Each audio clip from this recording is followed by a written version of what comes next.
Have a good meeting. Okay, thanks. So I'm going to call to order the Finance and Audit Committee meeting. Today is April 6th, and it is a few minutes past 3. I'll read the statement of announcement. A meeting notice announcing the date, time, and place of the April 6, 2021 Finance and Audit Committee meeting was distributed on April the 2nd, 2021 to appropriate media and other groups or individuals who have requested notification. The announcement and agenda were posted at the Department of Disabilities and Special Needs Central Administrative Office and on the website. The public has been notified that accommodations such as interpreters, mobility assistance, and other assistance will be provided to individuals with disabilities and special needs if requested in advance. The next item on the agenda is I'd like to get a motion to adopt the agenda as presented. So moved. And get a second. Second. All in favor say aye. Aye. Okay, great. Agenda is adopted as presented. Item 4 on the agenda is review minutes of the February 1st, 2021 Finance and Audit Committee meeting. Can I get a motion to approve the minutes as presented? So moved. I get a second.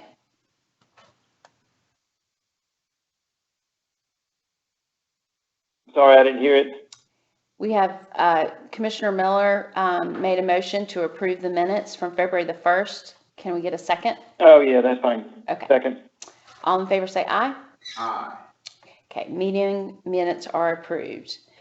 The next item on the agenda are capital purchases, the regional center vehicle replacement item, and Pat and Debbie are going to take us to that discussion. Mr. Blackwood, I'll start off and Debbie will clean up, Okay. straighten out whatever I mess up. She's out there and I feel more comfortable. You have the interim CFO.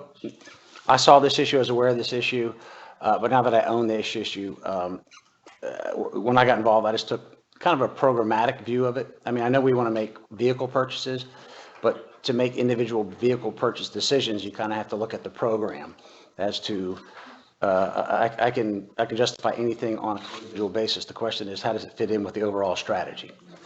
And so first thing I did was I looked at the total vehicles at each center, and I think that's on page 1 of your document. Okay. And then that illuminated what I consider an issue of the ratio of cars to census is definitely varies pretty widely at the regional centers. And we looked into a little bit, and when you look at Midlands having a higher than average, they didn't have a central motor pool. Vehicles are assigned to buildings. I think there's plenty of evidence that we need to look at them deeper to make determinations as to the size of their vehicle pool to support operations. And I separated that issue from why we're here today, which is the decision to buy ADA vans for each regional center based on the fact that the existing vans are 22 years old and breaking down. But if I just focus on that, I think we'd not be doing our management due diligence. So I looked at Whitten. Whitten has a high ratio only because their census used to be 190, now it's 160 because of COVID. And when they get their census of people back to normal levels, I think that will look a little bit better. When I looked at the actual vehicles in question, the 12 that were proposed, and we updated it, Debbie was able to determine that PD has 2 vans that they got with DOT grants, and those 2, and so we engaged the PD and we said, what do you need 2 more if you have these 2 grants? And they said, you're right, we don't need 2 more, so we dropped 2 back. And so right away, it kind of adds to the analysis of, we need a little bit more independent and rigor to it rather than just what your needs are. So we're down to 10 vehicles, and the replacement vehicles is really the key evidence as to why we need it. If you look at the replacement vehicles, they're all on average 22 years old, and rotating those vehicles at age 22, I think, is not a hard leap or decision.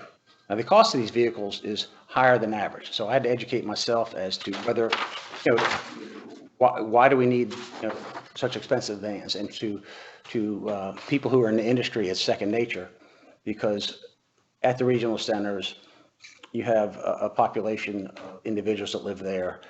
More than half of them are non-ambulatory. So at any time you're moving people, you have a good chance you have somebody with a wheelchair. And so your traditional Dodge minivan is just not going to cut it for moving our people around. And also the vehicles had a much more, I call it kind of a daily bus operation to move people around campus. You'd think they would call the motor pool, I need somebody at 3 o'clock. Those vehicles are moving during the day, moving people from A to B, B to C, and then when they're moving B to C, there's somebody walking down the road, we'll put them on the van.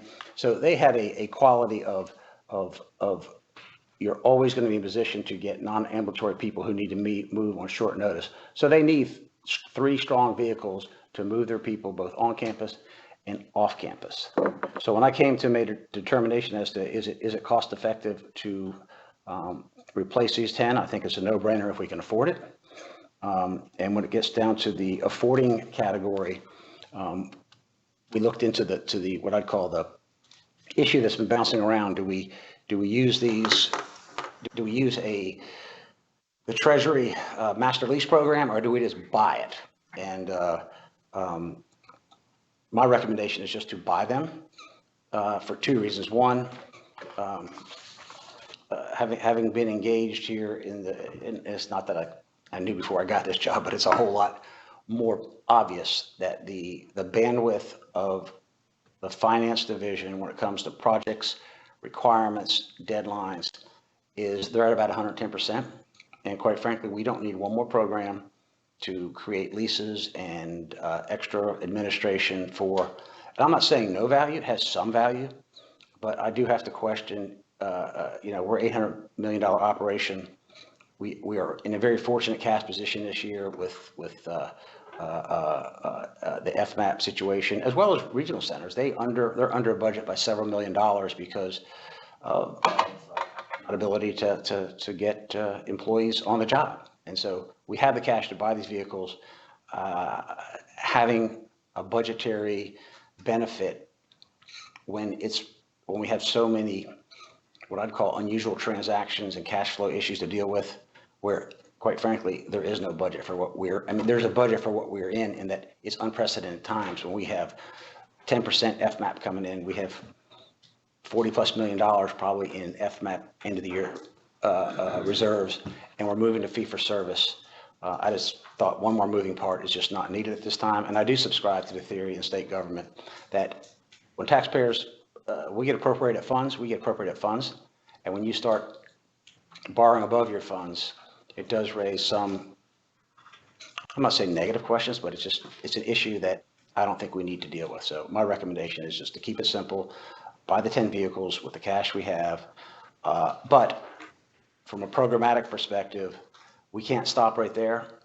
Like most things in this agency, we really haven't established programmatic benchmarks so that we can establish what are we going to do for the long haul? Because as people come and go from positions around here, the next person gets in, they don't know what the standard is.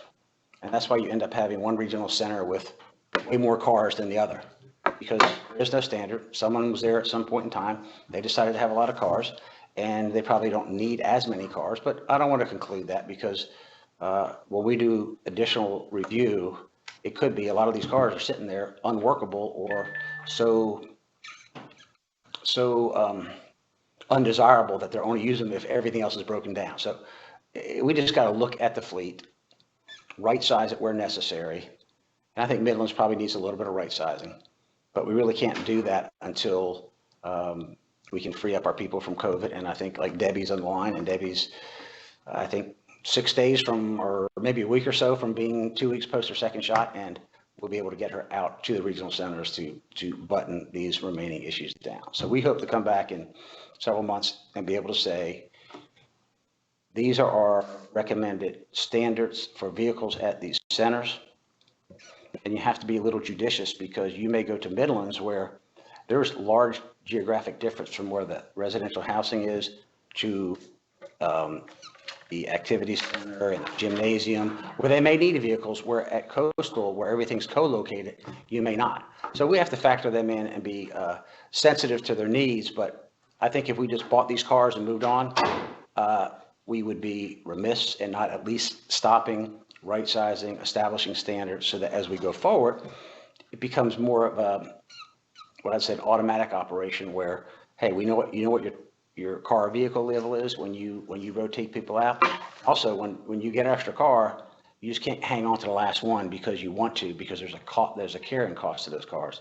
So when Debbie goes out and does the audit, she's just going to pull every car should have a clipboard with the daily trips they're on, and so it'll be pretty evident as to are we using these cars or not. So that's the next level review. It shouldn't take long, but my recommendation is to buy these 10 vehicles. That we do need that level of ADA capability with lift capabilities, and the vehicles that we're rotating out are overdue for pasture. Okay. I have two questions. So the logs that you mentioned that each of the vehicles have, could they be sent over to us to review, or do they have to be? They could. Person. It'd just be simpler just to go and do an audit, get it done, and Okay. Move on. The next question, you said there were two reasons why you were opposed to the leasing, and I know the first one has to do with bandwidth and following, tracking the lease. What was the second reason? Second reason why? It's state government, borrowing money. We have a state government, we have a balanced budget. And so when people get bonds, leverage financing vehicles above your state appropriation, it's not a big deal, but it's, in all things equal, I think it's best, particularly in the environment we're in, is just to be judiciously frugal and stay within the appropriations that we're given. So I don't see any reason to leverage given our cash reserves. And quite frankly, if we had low cash reserves, I'd even have more reservations for fear next year I won't have the money to finance what I already have on the books.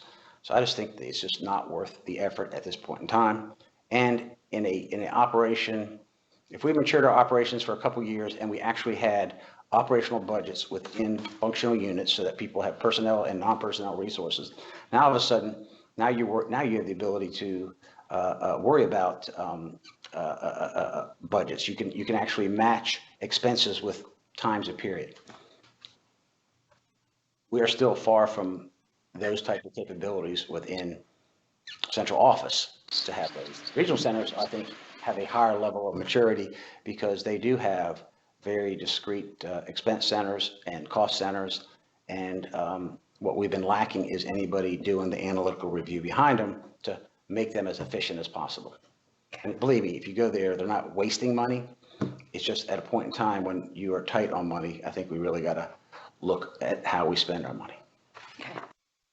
Pat, what's the total cost on those purchases for 10 vehicles?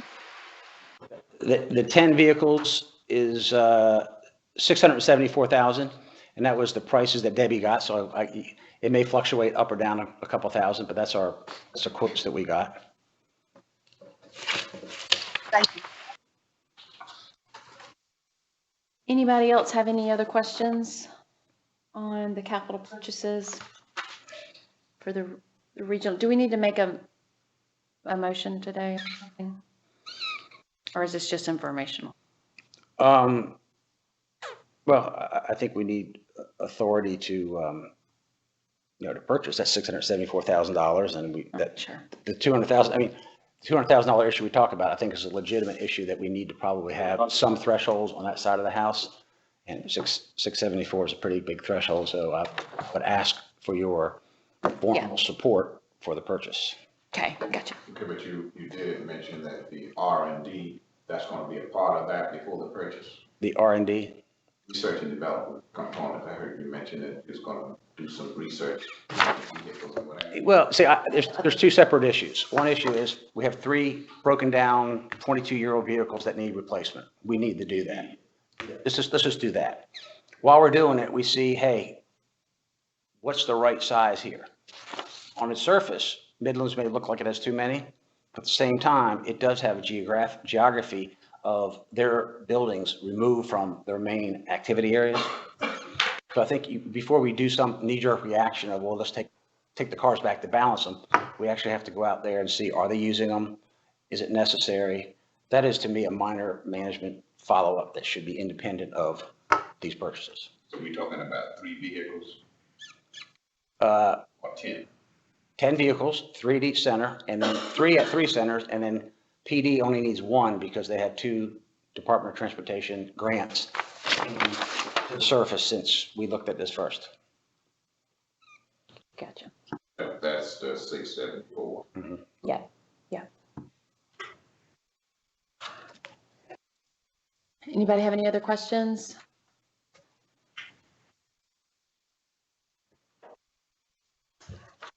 All right, so I can don't I, really have any except to say, are we actually going to vote on buying all these right now? Or are we going to look into exactly what they cost? Have we done all that? We have Debbie, I think Debbie got official quotes. Debbie, you want to talk about that? Yes, those are based off of quotes obtained through state contract. So those are state contract pricing, and it's a vendor that is on state contract. So that is the cost of these vehicles. and it looks like it's 3 Starcraft buses, 5 Transit X2X vans, and 2 Transit K1C3 vans. Correct. And the photos are there showing the differences between them. Well, if we have to do this, this is the right way to do it. Because we have the money right now to do it, we need to do it instead of paying, like we talked about before, another way.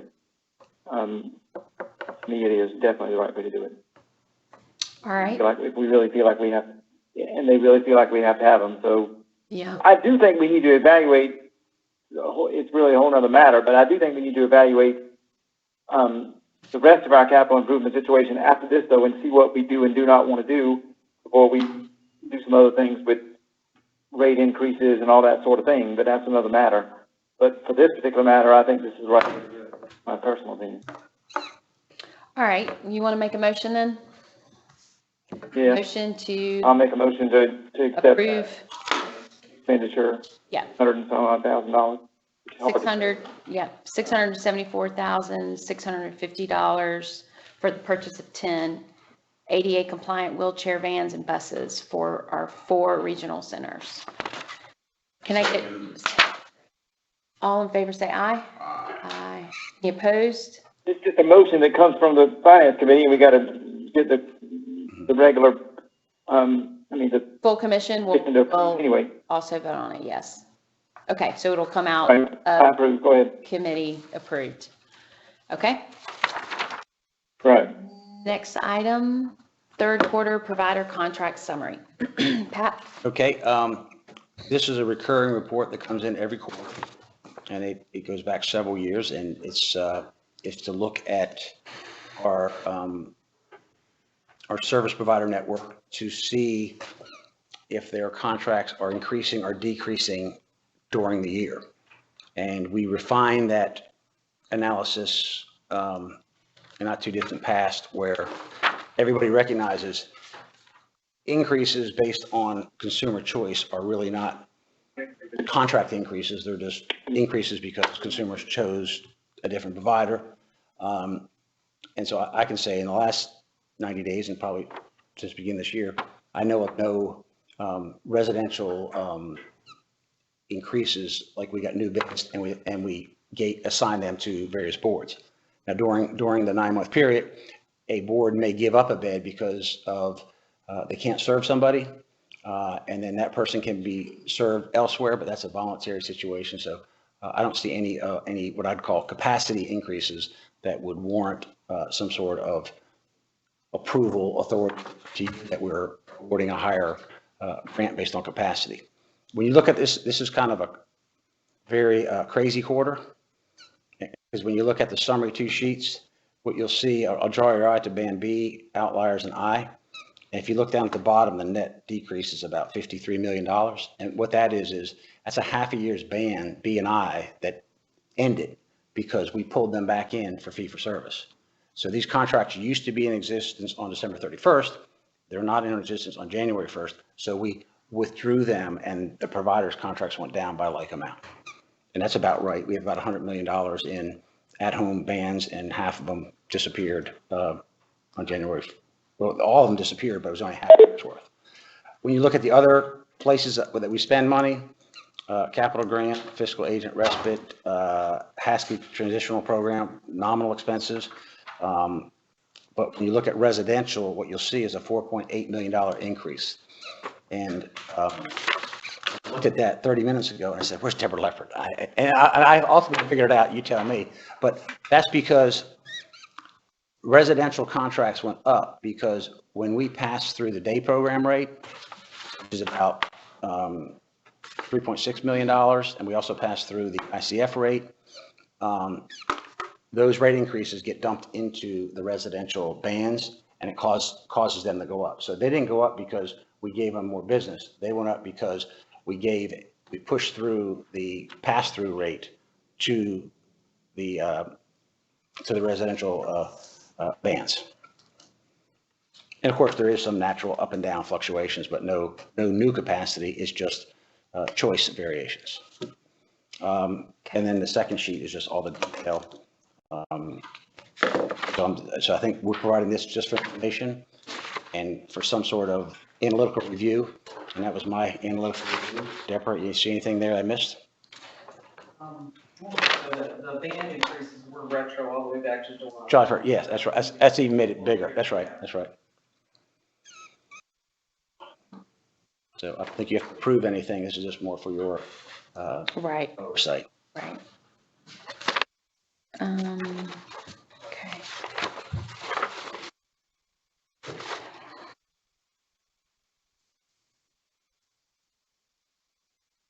Looking at some of the ones that,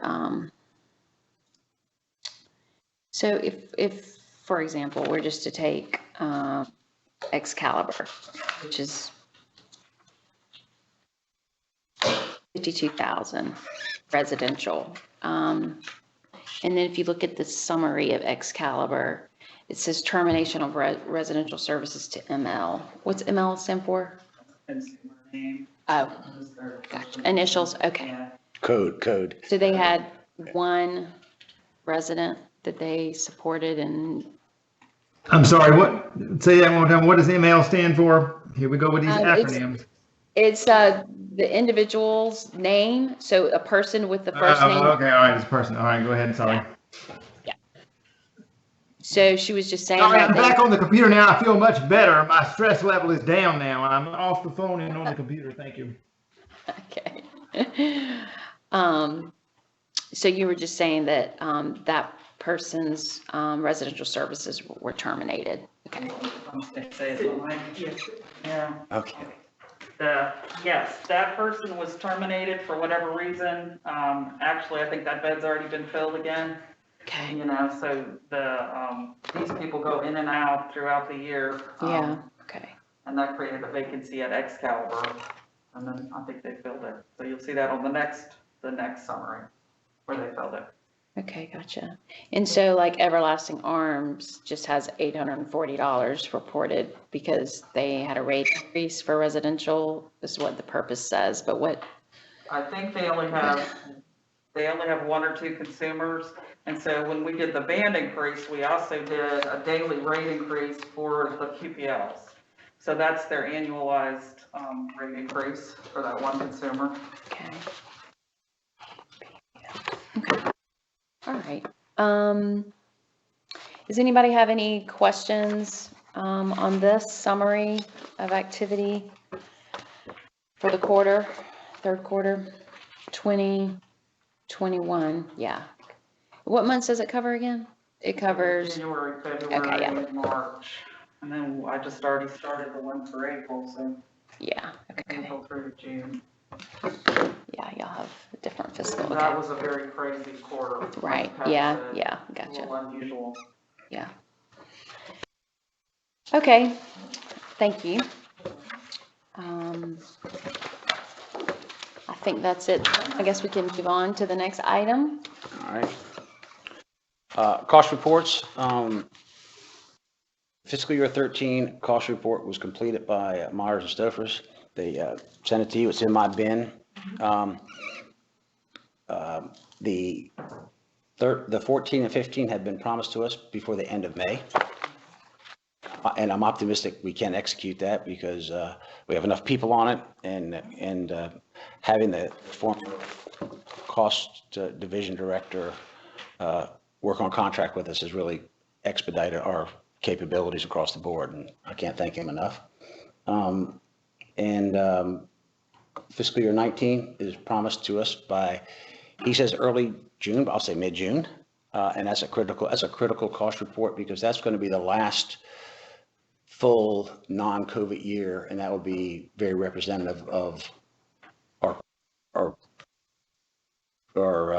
cost structure in a non-COVID world. And so as we're asking for rate increases, that'll be a good baseline from which to compare and move forward. Now what we have to do is we have the cost reports. We have to do two things. One, internally, we have to develop, we have it downstairs. We just have to go back to 13 and be very careful to pull the Medicaid billable revenue for that same period for those same services. And then at the same time, my recommendation is to go over to HHS, to Jeff Saxon, who is very good at this, and have him run those same Medicaid revenue numbers just to make sure we're all dealing with apples and apples, so that when we put them together and make sure we reconcile it, we compare that to our cost, and then we'll determine what our cost settlement liability is. So we got the cost report, which is the hard part. The revenue is just plugging in and subtracting, and we're in the process of doing that now. So, but I'm confident that we're got huge momentum and we're gonna get this behind us. Okay, yeah, and I heard the dates on the 1 o'clock meeting where you laid out when different ones were going to be finished. So that was helpful. In terms of the dates, what was the one in July that you were saying was going to be done? Was it the 20? Let's see, cost reports for 13, 14, 15. Okay. I just talked about 19. We're gonna have done mid-June. Okay. And that leaves us 18 and 20. Okay. And what we're doing is it's essentially our cost report skill set diluted for many, many years. And now we're rebuilding it. And I think we have the right people down there, and we have the right tutelage with the former cost division director helping them do these things. And so that once we get past these and we get into next year, the staff we have down there should be able to crank out 18 and 20 in a reasonable amount of time. And I'm hoping that we get to the next year, hey, we get back to the original cycle, which is providers turn in their cost reports September 30th, ahead of their financial statements, and then we close out our books and have a cost settlement by January or February. Because if we don't stay on top of our costs, then we're going to get beaten over the head with, when we want rates, they're going to say, where's your cost report? So that's a critical success going forward, that we've got to maintain that capabilities. And the problem is we end up with a single point of failure and somebody leaves and then we're dead.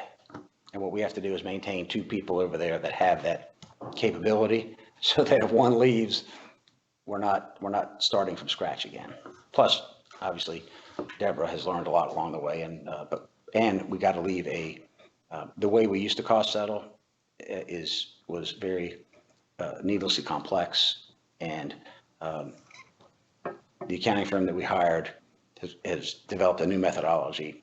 Same data, it's just organized a little easier, so that going forward we can organize our data much quicker and cleaner and get to the finish line without maybe some of the complexity we had before. All right.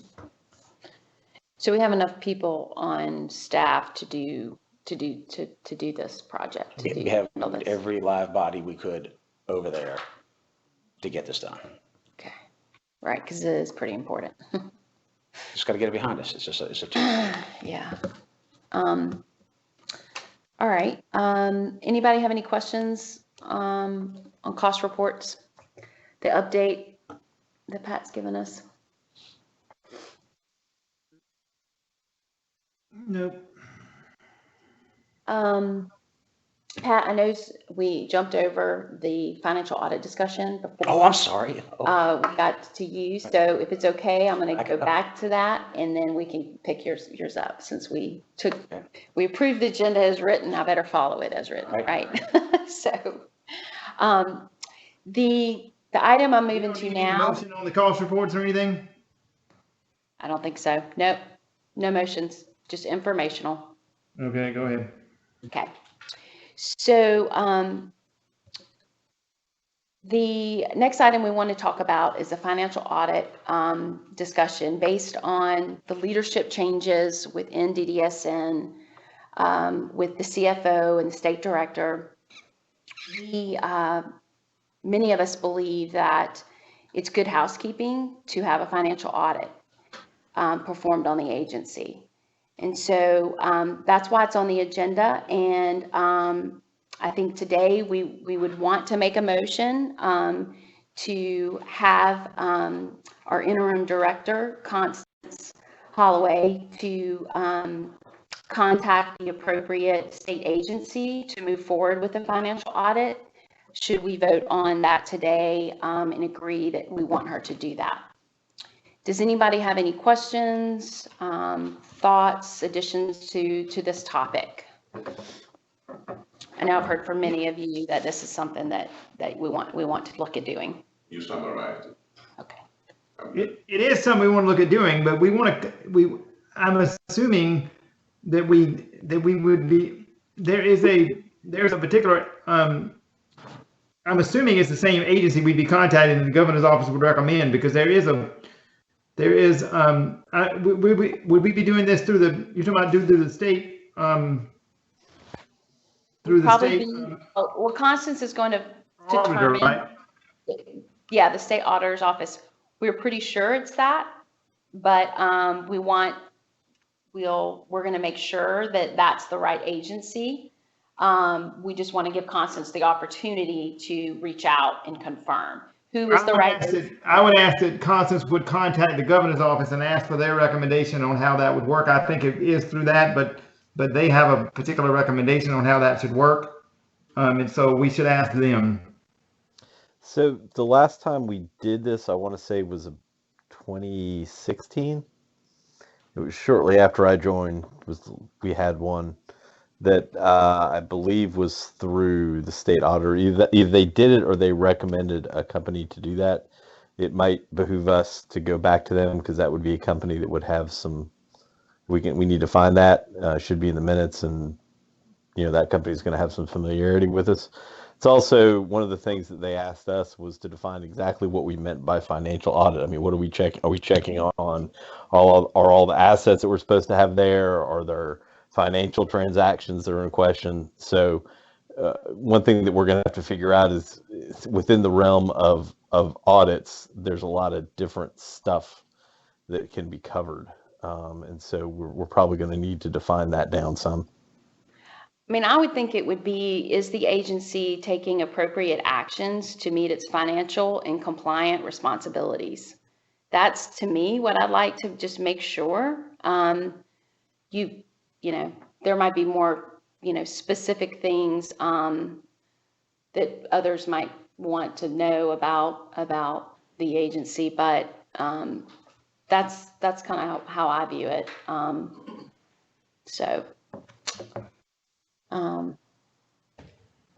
I do think the devil's going to be in the details, and do exactly what that detail should be, I don't know. I wouldn't be the one to say, but I do think the devil's going to be in the details. But we got to contact the state auditor's office first. I assume it's state auditor's office. Like I say, the governor's office knows who they would like to see, I think, has an idea for that.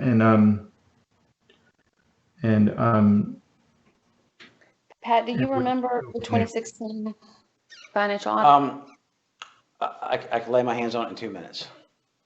Right. So you do. It was 2015, only because someone told me about it. And I was echoing the same thing Gary said, was they got it thinking it was going to answer the questions, and it didn't answer the questions. Who requested it? Do you remember? The commission, or was it? Yeah, the commission, yeah, it was one of the history on that one was, it was shortly after I joined, so 2015 sounds right. That basically what had been happening every year was we were getting a compliance document. The state audit was not actually an audit. It was, I can't think what the exact term they used, but something in compliance. That basically a true audit hadn't been done in 30 years, I think it was, Pat, something like that. It was healthy to do, but it was healthy to do. Yeah, so it was a financial audit again, and the conclusion was essentially that the assets that were supposed to be there were there. There was no evidence of any fraud. There was no evidence of any financial malfeasance. But it also didn't answer a lot of the questions that were being asked of sort of how is the money coming in versus how it's going in. Are we being the real question was, are we being effective with our funds? And that's not the sort of audit that it was. So that's why I say we have to define exactly what are we looking for when we say a financial audit. It's, as Barry said, the devil's in the details of exactly what we're asking for. But yeah, so that sounds right, 2015. But that was 100% the genesis of it. Was we joined and it was like there hasn't been an audit in how many decades?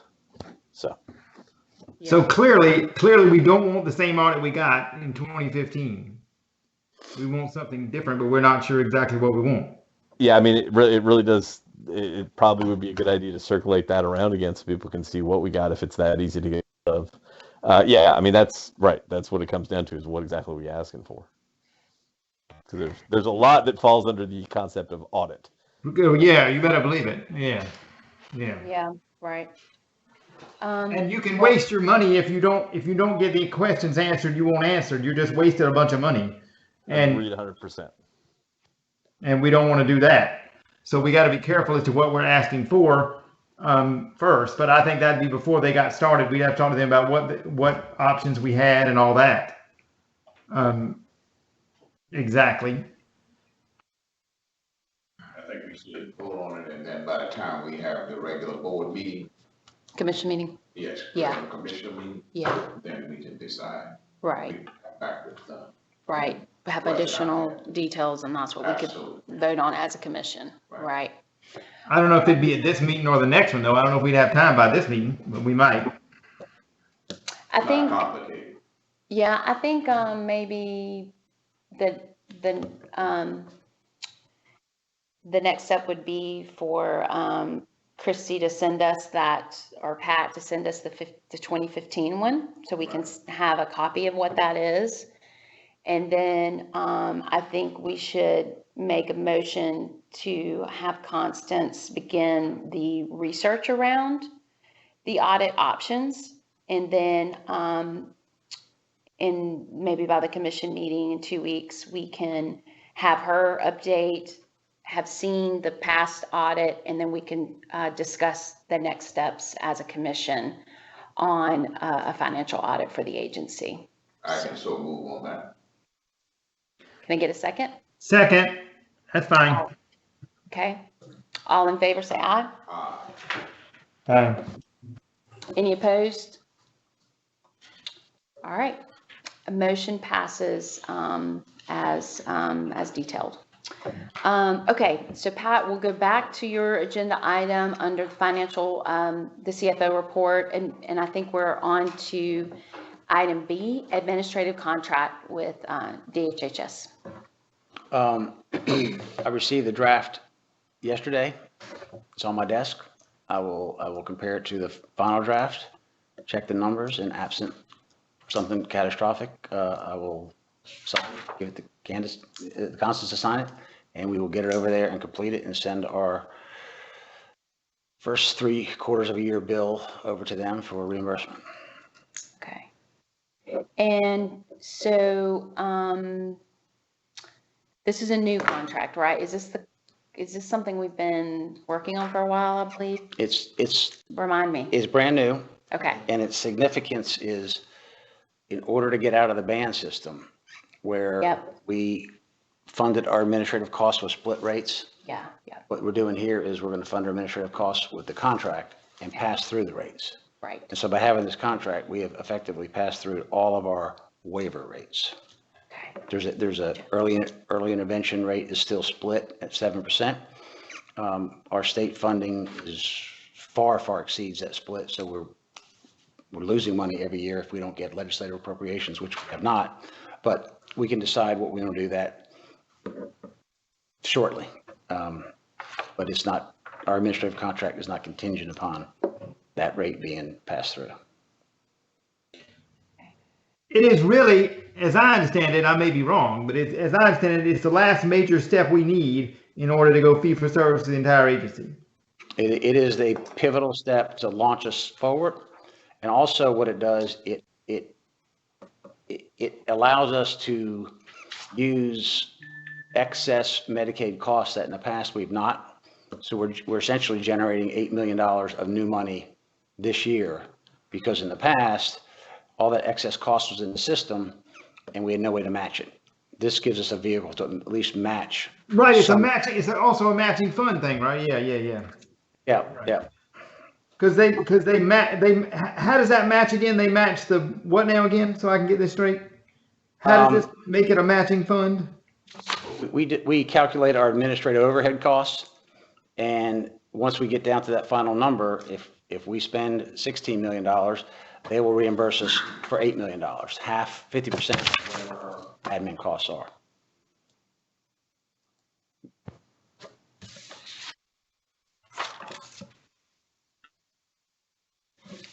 Whereas we were paying the whole 16 before, so now we're being reimbursed 8. So that's how you're saying we're gaining 8. Because our rates were so out of whack and we generated so much excess Medicaid costs, our $16 million last year was just $16 million. We got no Medicaid match benefit for it. And now so Medicaid match is what's giving us that $8 million back. Correct. Okay. We still have excess costs in the system, but this allows us to use probably $20 million of it to get the $8 million. Okay. Right. Something that should have happened a number of years ago, which is a whole other story. But anyway, we're getting there. All right. Anybody else have any questions for Pat on the administrative contract? Seems like we'll have an update on the commission meeting, right, Pat? Based on what you read in the letter that you're. The administrative contract? Yeah. I'm signing it no matter what. Okay. Show me the money. All right. I guess technically we got to vote on that at the meeting, don't we? Do we?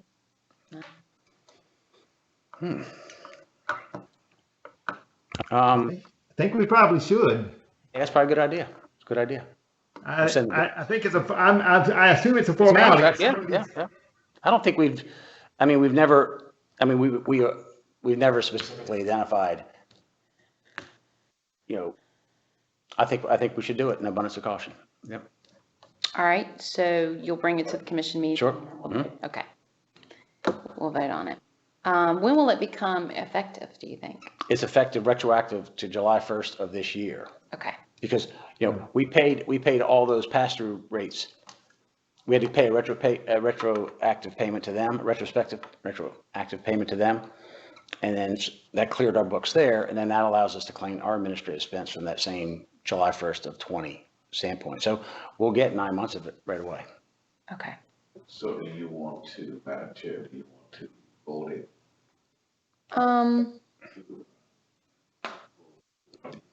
We need to make a motion to send it to the finance. We need to make a motion probably to send it to the commission for a vote. All right. Well, you want to second that? Yeah. Right. Oh, Okay. second. Okay. Okay. Yeah. I just made a motion. He so made the that's what we're doing. motion. He seconded it to go to the commission meeting for the commission to vote on it in 2 weeks. Correct. All in favor say aye. Aye. Any opposed? Aye. Okay. Motion is a pass, approved. Okay. So next item on our agenda is C, non-service provider contracts over 200,000. Pat. All right. This issue just popped up because I think as you saw in the quarterly report here, on the service side, we track changes quarterly. So that, and we have a duty to make a distinction between changes based on normal individual choice versus increased capacity in bed services. But it opened the door. What are we doing on the non-service side of the house? Now, the non-service side of the house, you traditionally see you see all the CPIPs. Anything that comes from this building of any significance always gets run up here. But what you don't see is at the regional centers where we have, and Debbie can help me here, I just estimate at least,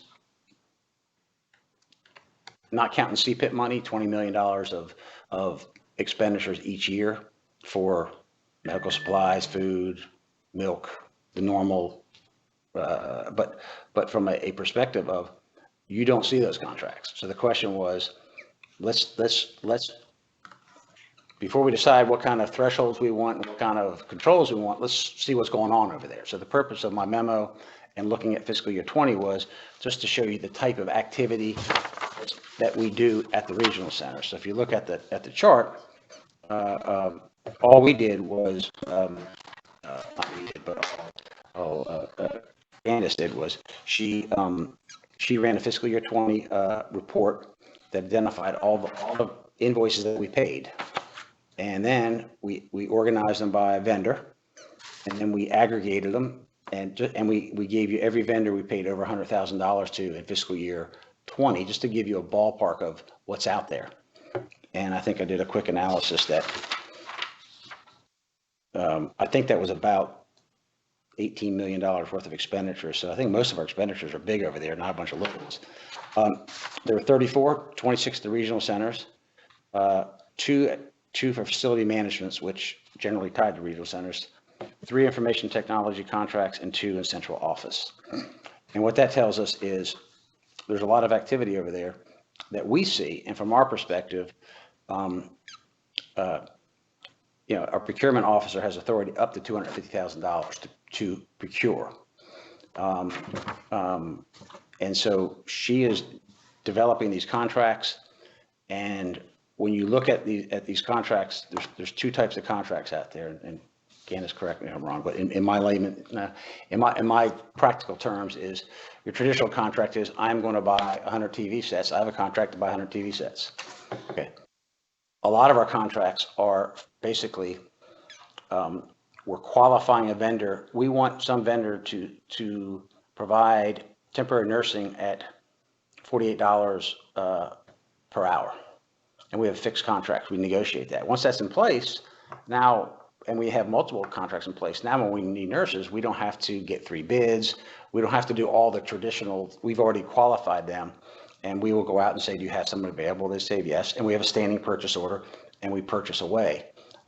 So we have a lot of those. So if you said, hey, let me see every contract over $200,000, you might get, for every one that is a real contract that we bought $200,000 worth of TV sets, you might have any number, 5, 6, 7, 8, 9, 10, or 9, that are just contracts where we agree on terms, and then we agree to pay, we agree to buy when we want to buy. We're not obligated to buy. But on the books, it would look like a $250,000 contract, when in fact that's the ceiling for a 5-year period. So when we start seeing what do we want to see, my recommendation is that we do some sort of post-payment review to give not only the commission vision and confidence, to give executive managers in this building vision and confidence, and Rufus helped us run it down. And there were a few things he saw in there that weren't inappropriate, but just raised the question as to why are we doing it that way. I think that's healthy to do. So the purpose here was just to lay it out so you can see what we're doing, and you can see obviously most of the purchases are medical supplies, linens, temporary workers is a big one, furniture, copier equipment, food, and then there's alt placements. Alt placement is a big dollar one, and that's basically our state-funded residential settings, which you do approve each year. In June, you approve all the service contracts, but because it's it's not a band payment, we end up doing them with purchase orders, and they show up over here. That's our. So the purpose of this was to give you a vision of what's going on. And if you're looking for like a recommendation, and I don't think we have to decide today, but I do believe some sort of annual post-payment review. And I do it at the $100,000 level because it doesn't take any longer than $200,000. And it will give management oversight, just to, we know what's going on, but there's another thing to actually see and touch it and feel it to make sure it's going as you think it's going on. And then prepayment review, if we have contracts that are like, say, $200,000, and that's a question mark, if we keep on every year, we have a $500,000 food contract, do you want to see the $500,000 food contract every year? That's a legitimate question. Or do you just want to handle it with the post-payment review? So we can decide what you want to see so that we can balance the time you have to invest in approving it, because it takes time to approve it. You're eating up commission time, you're eating up committee time. I think there's some things in there that you should approve. I think there's some things in there that you should see, like in a recurring report, whether it's every 6 months or every year. And that makes management have an affirmative duty to, when we run the report, to look at it before we give it to you. Like when we looked at all those expenses, I had each executive on that do a due diligence review. Do you know the vendor? Does that amount seem reasonable? Do some testing. And we came across one vendor that obviously just had way too many small invoices. We should have done some sort of competitive procurement. And that was back in 19, and there's several reasons for it. We didn't have an HVAC guy at the time, which we do now. But that's the kind of stuff, if you watch every year, you'll prevent it from escalating and morphing and people being careless. So I think it's a healthy thing to do and doesn't take much time. As long as, if you want to approve contracts in advance, I would ask us to figure out which ones you exactly want, so that you get the ones that matter, and you don't get the ones that are just going to clog up your time. But that's the judgments we have to make. So this history report that you provided to us and evaluated before you, I guess, gave it to us, had not regularly been done, like looked at? Pat, Like this is Hey, Stephanie? I'm sorry, I couldn't hear. It's okay. I've got a question. My concern about contracts is this. How many contracts do we have currently with former DDSN employees or people who have maybe former commissioners with DDSN? And that's a concern for me. I want to know, did we sign those contracts immediately after they left? How that works. I'd like to know how much those contracts were. That's the only contracts I'm really concerned about. I just want to make sure we aren't, we obviously want to change the direction of DDSN. I just want to make sure we're not being consulted by former people that have caused us to get to the problems we're at. We need to make sure we're going the right direction instead of going backwards and getting advice from those who put us in this situation to start with. I think that, I'm sure we can get that list together in 20 minutes. But that, to me, that's the kind of a thing where you build a policy and just, because people, you put some time thinking in it now, well, then you're on to other things. If you put that in the policy and say, this is what we want. Once a year, we want a post-payment review, and we want a schedule of all employees who have had contracts in the past year. And what you'll end up seeing is key employees like Sandra and some other people, Tana for Constance, where we want like a month changeover. We'll give them a contract. We'll give them a contract to pay their hourly rate. And so as they help the person transition, it lasts about a month, and that's about it. That's the only I know about, but we can double check. I read a that's okay. I read a court document that showed we had a contract with a former financial officer at the thing, and he was getting paid $4,000 a month. I think his name was Bill Barnett Bill Barfield. And I just want that checked into to make sure we're not still paying that for a consulting fee. We're not. When I first got here in 17, that predated me. I think that was a to-do back then. And turned all that off. I can assure you we're not paying. Okay, good, anybody. Good. That just concerned me. Yeah, anything like that.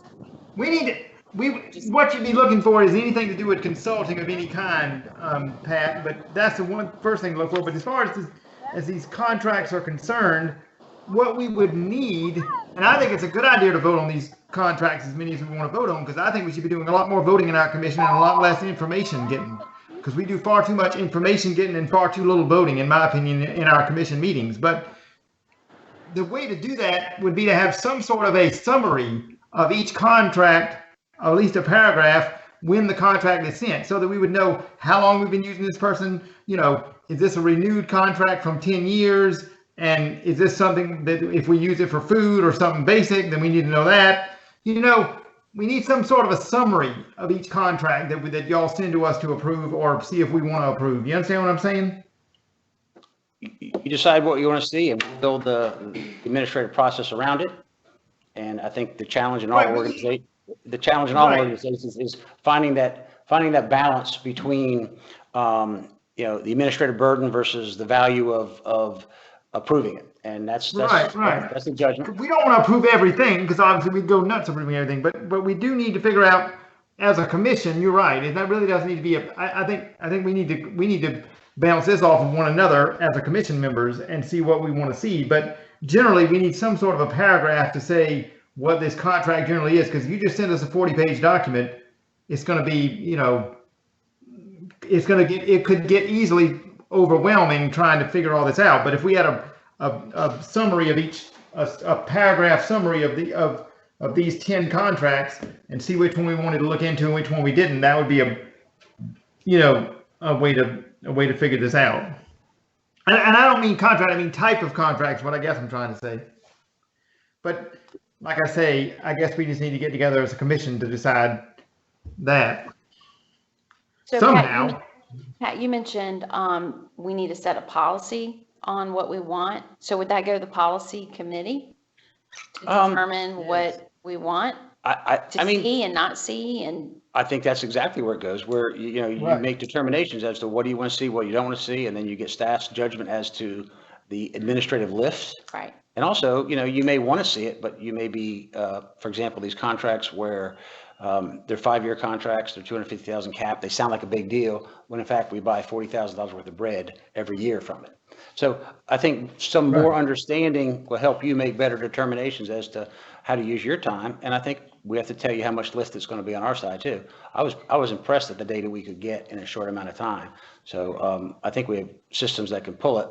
It's just what are we going to pull it and what do you want to see? That's a good use of everybody's time. So does anyone else have any other questions on this topic? But I do want to say, Barry, I know in that policy on the executive limitations policy, it gives a $200 limit, but it needs to say total contract maximum of 250 instead of just 200. Well, it says 200. I think it should just say 200. Why we wouldn't make it 250, would we? Well, she's saying that she wants it to read total contract. And I think it doesn't say that right now. I think it says something a little different. Stephanie, can you repeat that? I know you're going in and out, so it may be your reception, but. I think our reception's going right now. Yeah. So anyway, we can. Well, we need to we'll try to fix that at the next policy committee meeting. I'll get with Susan on that and I'll ask her I guess we'll see how that should read. I guess it would be each full contract or something. But yeah, that needs to go through the policy committee. It's exactly where that needs to go. And if anybody wants to attend the policy committee meeting where we're talking about that, I'd be thrilled.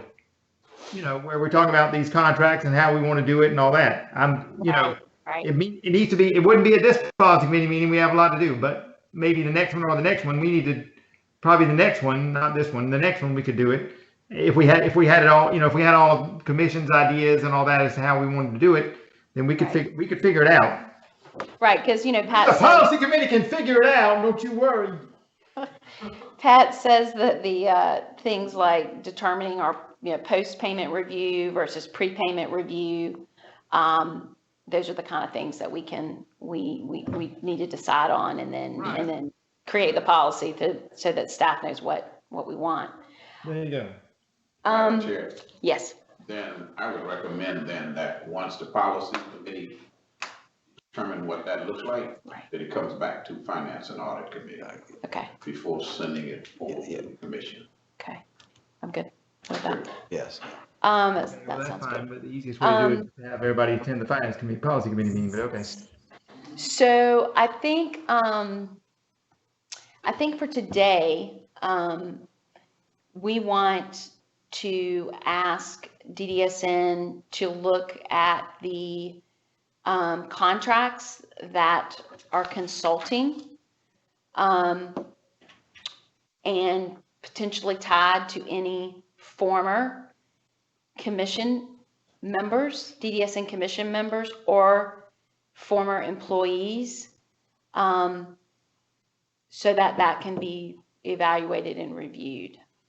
Well, and really any consulting in general, because we may find some odd consulting we're paying money for that we don't even realize that might not have anything to do with a former commissioner or employee, but it might be something that doesn't make any sense as to why we're paying it.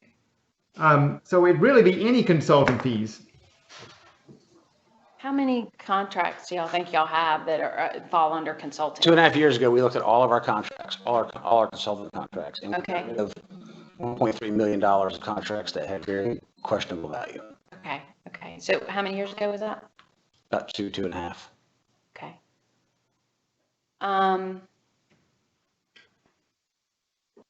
So, That was basically when Mary came on, right, Pat? Yes, we looked at them all, and they were just, we had outsourced a lot of our own program management responsibilities, and we weren't getting any value that I saw from these. If you remember, it was before I actually came on, but I was obviously looking at every meeting in detail and making notes of every meeting in detail and all that. Robin, if you remember, one of those meetings that they canceled a few contracts, we saved like $300,000. Y'all, I didn't, because I wasn't on the commission yet, but y'all saved like $300,000 in one day. right. But that should be done more often than just 2.5 years ago. It should be done again. You're right. That same kind of thing needs to be done again. All right.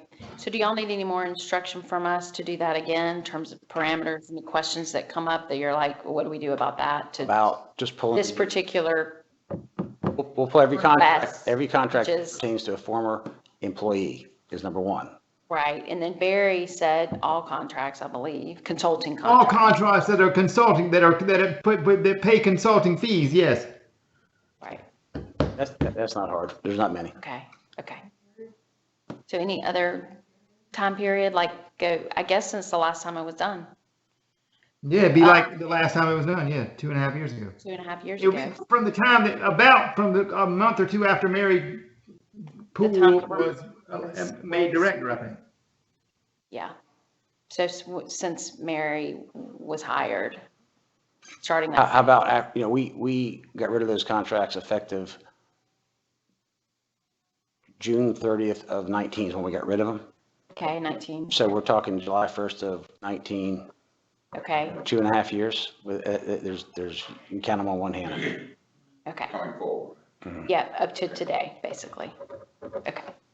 So all consulting contracts up until today, any that are associated with any former employees of DSN as well as commissioners.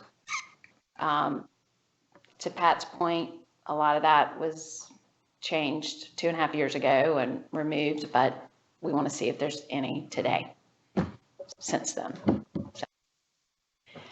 Okay, so do we want to make a motion for that? Or So, okay. Can I get a second on that? Second. Okay, all in favor say aye. Motion passes. Motion Yeah. passes, but let me just say, Pat, would you mind taking just, if it don't take too long, just give us of those contracts that we already got rid of, how much money we saved, just for curiosity for the next, so we can put it on the record? I'll send you the memo that summarizes it. It's about, Okay. it's about 1.3 million. Okay, Okay. Send us the memo that summarizes that, and then we'll go from there. Go from that point and look at them again, basically. right. Thank you. Okay, so we'll move on to the next item on the agenda, which is to set the next meeting date. We had tried to set a standing meeting date the first Monday of every month at 3 o'clock, and this month was a conflict for some commissioners for yesterday's standing meeting, so that's why we moved it to today.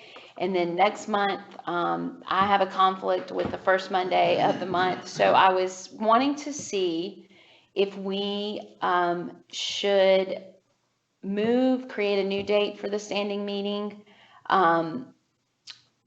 maybe to this day going forward, so Tuesdays at 3, the first Tuesday of the month at 3. Do any commissioners have any problem with that change going forward, moving from Mondays to Tuesdays? I'm fine. You said the first Tuesday, correct? Is it 1? Is it? So Yeah. that's fine. You're fine. Yeah. And Barry, what are your thoughts on a Tuesday, first Tuesday of the month at 3 o'clock? As of now, as of now, I was looking at, Yeah. first Tuesday in May. Pat, do you have any problem with that date?